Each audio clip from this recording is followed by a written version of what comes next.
Here we are. Hello, and welcome to the Rock Metal Podcast. I'm your host, John Harris, and today on Rock Metal Podcast, we have Per WIBERG, who's got a new EP called All Is Well in the Land of the Living, but for the rest of us, ... Lights Out, which is released on May 14th via Despots Records. Right now I'm being joined by Per himself to share some more information about this spectacular release. I was actually just listening to it. Very cool stuff. Cool. Yeah. Per, welcome to the show. Thank you. Thanks for having me. Absolutely. Now, I guess my first question is, second release, solo release, what were you looking to do on this release?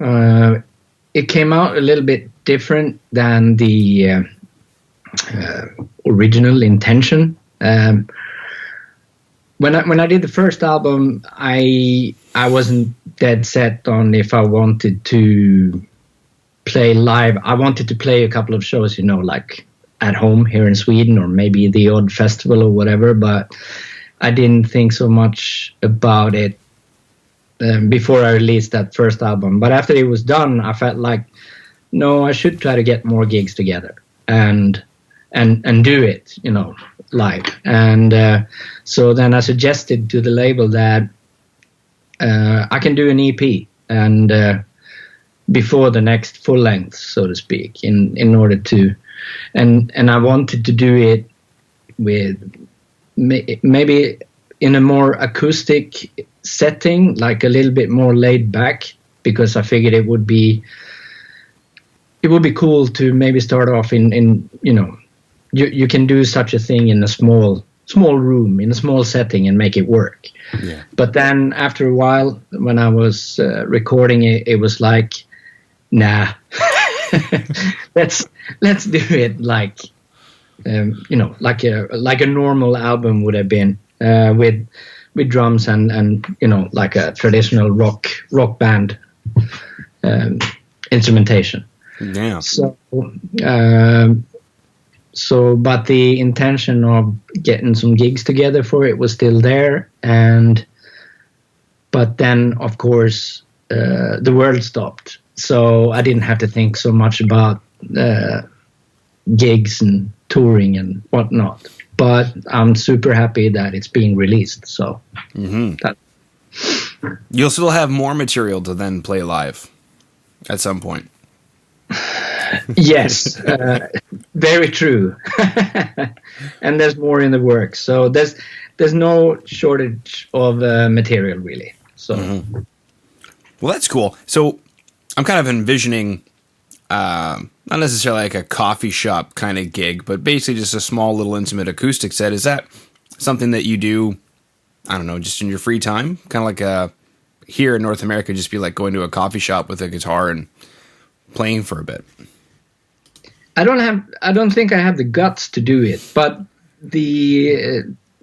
when I thought about this EP, like originally, and thinking about that acoustic setting a little bit more, that was one of the things, but I wouldn't do it on my own. I would have some, because I need people to play more instruments to make it work. But if you could do something on, like a 3-piece or whatever, that would be cool. And, but so maybe that would be, I have done gigs on my own with just an acoustic guitar in the past. That was the worst. It's one hell of a challenge. I really admire people that do that every night. I think it's really, is quite the challenge if you do your own original material, I think. Okay. So if you were doing some popular Swedish covers or something, it wouldn't be so bad. Not as bad, because then you can sort of rely on the song. It would do the work for you in a sense. Okay. Yeah, I was going to ask what is the challenge to that? Because obviously some people can do it, but what is the challenge? Is it just because you're by yourself? A little bit. I mean, I come from a background. I mean, I played all kinds of genres within metal, rock, and progressive rock and punk and stuff, but it's always been in a band and together with other people, and it's quite a difference to be on your own, I think, on stage. It was different for me to record the first album and the EP on my own as well, because I always wanted music to be a dialogue. It gets pretty boring when it's a monologue, and it's not, that I'm afraid of making decisions. It's not that. It's just that it gets a little bit boring when the only person you have to, sort of bounce ideas off is yourself. Yeah. So is it?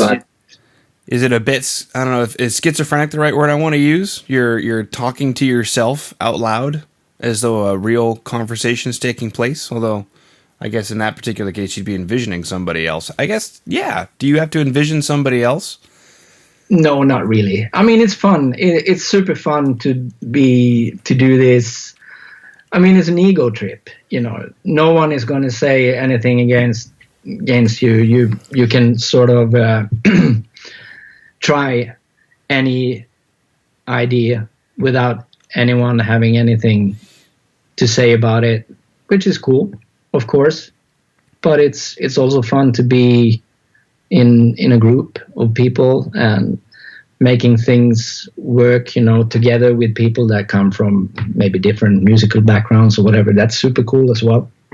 Mm-hmm. So, but yeah, I've actually come to like this a little bit more than I thought I would when I started doing, the solo album. So okay.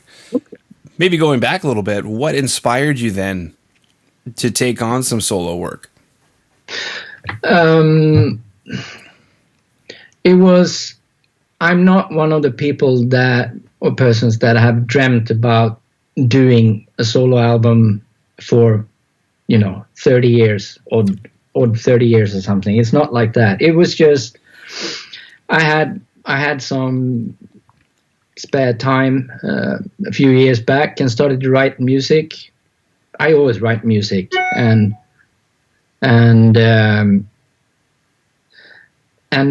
what I wrote, I just felt like it was like 3 songs basically, and they felt like they had a connection. This would work for something, but it's not going to work for anything that I'm part of at the moment. So then I started thinking about it. Maybe I should do, something on my own, and then you start to think about what band name is this going to be, under and and stuff. And then, okay, maybe I'm like a grown-up almost these days. So maybe I could try and do something on my own, under my own name. Right. So, and then I decided right away that I'm going to use influences and music stuff that I've been listening to my whole life, but maybe haven't had the opportunity to explore with bands that I've been part of, So just do other stuff, because it would be boring and stupid to do exactly the same genre or whatever sounds that I've been doing on the bands for years. Mm-hmm. And I don't think that would be particularly interesting, not for me and not for the listener, I think. Yeah. Well, because like you mentioned, what I'm writing doesn't sound like it would fit there. So why create extra material that you could have just used with the other outfits? No, but I just felt like this, I'm onto something here, but I didn't really know what it was. And it was definitely when I play in different bands, and the stuff that I came up with would certainly not fit within those, I think. Yeah. So. Now, you kind of mentioned at one point like a 3-piece or whatever. If this EP were a physical band, yeah, a silly question or two is it guitar music? Like, are you writing this stuff on guitar? And bringing in a couple other instruments, and what are those instruments, or how do you go about writing this stuff? Most of the music I come up with and write, I write on guitar, because it's handy when you sit on the couch, and it's easy, and I just fool around with the guitar, and sometimes you come up with stuff, a riff or a melody or whatever, and then I record it on my phone, and it stays there for a while until I go to the rehearsal room and listen to it and see if you get inspired to continue working on it or something. But I would say 95% of all the initial ideas I come up with is with a guitar on the couch. Mm-hmm. So, even though some stuff on this EP or on the first album might not sound like, traditional guitar rock or whatever, that is the first thing I write. And then when you start to record, you might record the guitar part that you come up with, but then add stuff, you layer stuff on top of that, and then you realize that everything sounds good except for the guitar, and then you press delete. Yeah. So, Very cool. So did you have a vision in mind at some point for, if this were to play live, you obviously would need a certain number of pieces to the band. So in this particular EP, is this a 3-piece or? I've started rehearsing with some friends here in Stockholm, and it would be really cool if it was possible to do it as a 3-piece. I would like to stay away from using tracks, so maybe rearrange some stuff to make it work live. So I want all the parts to be played, and I don't want to see any computers on stage. So it's a tall order, Per. I'm old, you see. Oh man, no backing tracks in probably 2022. No, I'm going to work hard to make it sound very sucky live. There we go. Good. Excellent. Now, the way this is titled certainly gives me the idea that this is pandemic related. Is that a coincidence, or is that sort of how the EP started to take a turn? It's actually not pandemic related, because it was written before, I started writing it before. All the lyrics are based on a track from the first album. There's a song there called "Anywhere the Blood Flows," and I just like that lyric, the little story, loose story, or whatever you would call it. And so I decided to continue on that theme.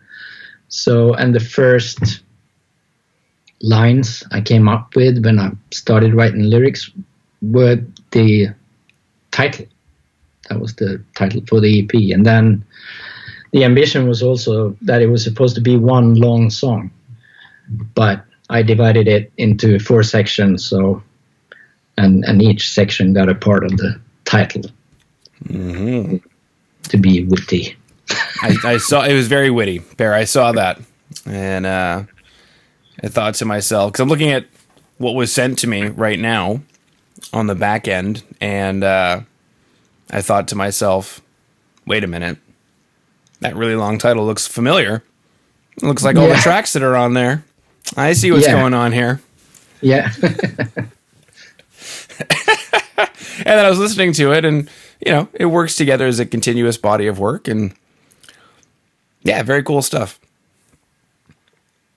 Yeah, I'm happy with it. It's been finished for quite a while now, so it's really cool that it's finally getting released. And it's good to get it out of your system, so to speak. You know, when it's being released, it feels like you're done with this EP. You know, then it can live its own life, so to speak. Mm-hmm. Because even if it's been recorded and mixed since more or less September last year, the only one that has listened to it is me. So now it feels like it's out there. It's fine, and I can continue with new stuff. Yeah, you can move on with your life now. Exactly. Mm-hmm. The lights were out. You can go turn them back on. It's okay. Yeah.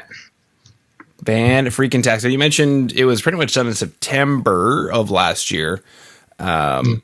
Is it just holding on to hope that maybe some shows would be viable, or? I don't know. It is what it is, kind of. You just do stuff, and what happens is going to happen. Mm. I don't think there's going to be any proper touring, not on this side of the water, at least until next year. Yeah. I mean, I think it's going to be, or at least I hope it's going to be possible to play some small shows here in Sweden, for example, where you don't have to, as long as you don't have to cross the border. I think it might be possible to play some gigs this fall, hopefully, or maybe even in the summer if it's an outdoor thing. Yeah. I guess it depends on how many people are allowed. Yeah. At the same place, in the same at one time. So we'll see about that. I mean, I'm positive and optimistic. I think we're gonna it's gonna be possible to play and tour in the future as well. But it'll take a while, and maybe it's going to be an awful lot of paperwork to make it happen as well. And this is as long as it's not on a computer, because we're old and we don't like computers. So I like computers for certain things. I do like, but I don't like them on stage. Now, you mentioned working on some new stuff. Is there anything that you can chat about that at this particular time, or is it still too new, too fresh? I recorded the basic tracks in November for the next full length, and it's different because it's recorded live in the studio with two friends of mine, and the setup was a bit different.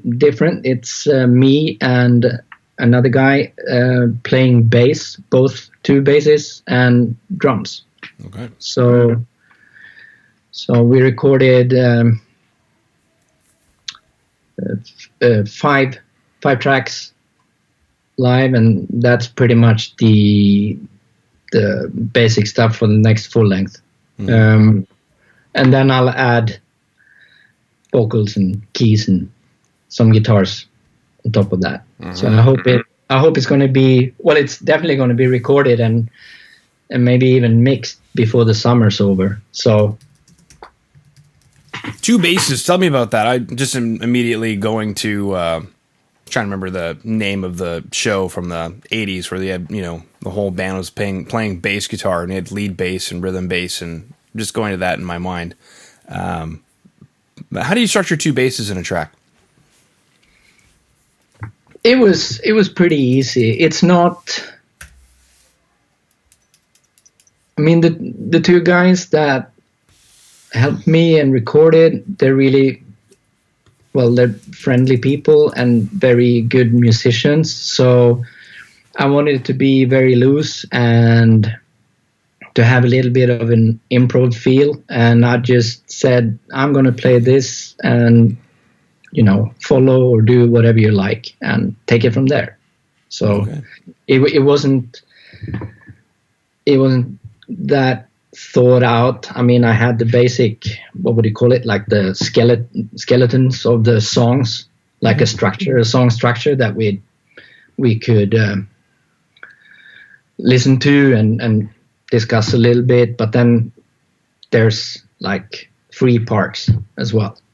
But so where everything is allowed. So,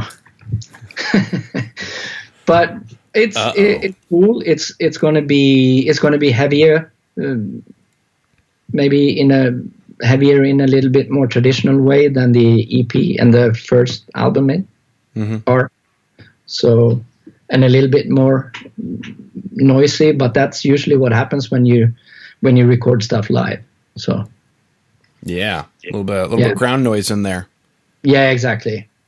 So. I looked it up. Spinal Tap. That's what I was thinking in my head was Spinal Tap. Yeah.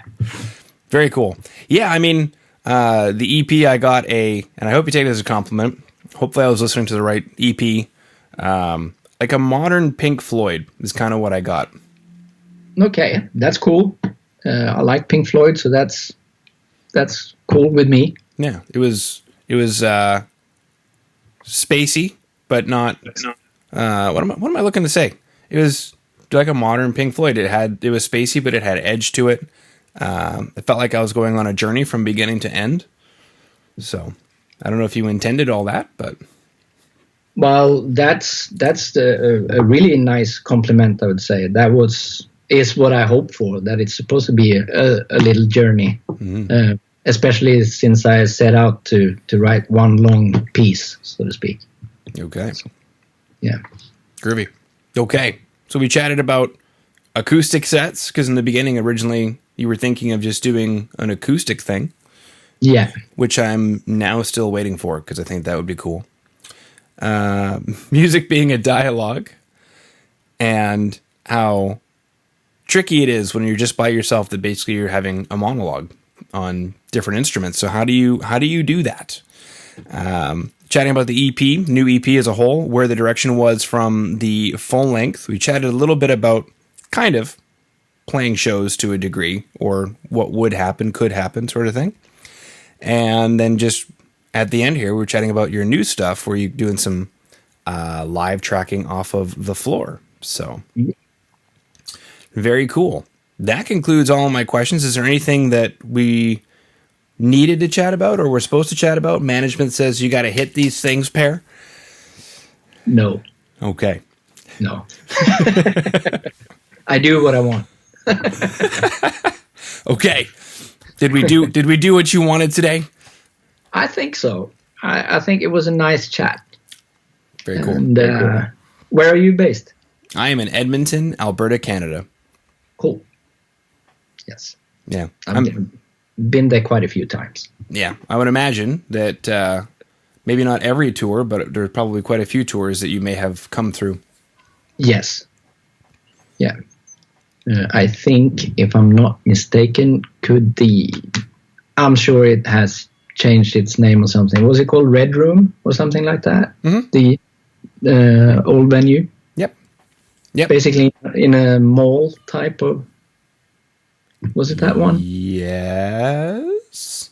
I'm trying to think if it's a mall. There's the Starlight Room, and then the Starlight Room has a venue inside of it that I believe is called the Red Room. Yeah. But yeah, you guys probably would have played either there or Union Hall by chance. Yeah, or the Convention Center. Last tour from Sweden that came through was September of 2019, and it was like Amon Amarth, Arch Enemy, In Flames, and that happened at the Convention Center, and In Flames came through Union Hall. And I think Soilwork came through Starlight Room. So those are typically going to be like the 3 places I think you guys probably would have played. Yeah. So, but it's quite a few years since I've been to Edmonton now. I think it's basically 10 years. So wow. That's a long time ago. 10 years too long, but thanks for thinking of us and remembering. Yeah, I got a pretty good memory when it comes to venues and gigs and stuff. So, and because I enjoy playing gigs and touring, so yeah. Yeah. What is it that you miss most about touring? the actual shows. You know, that moment when I guess what every musician or performer chases, like that moment when you kind of feel like one with the audience and the room and everything. It doesn't happen every day, but I guess it's a cool thing to try and make happen every night. Mm-hmm.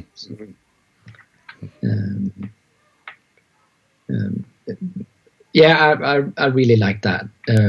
Like the actual show. So it's not only to get away from home. Sorry, dear, I got to do it. I got to leave, dear. Don't worry about it. No, but I do like traveling as well. I don't mind it. You know, it's not that I hate everything else except for the show, but I think the show is like the most important part of the day and the very reason why you're there in a foreign city or foreign country. So it's always nice to try and make a good thing out of it. Mm-hmm. Mm-hmm. Cool. All right. Well, Per, thank you so much for coming on to the Rock and Roll Podcast today. Well, thank you for having me.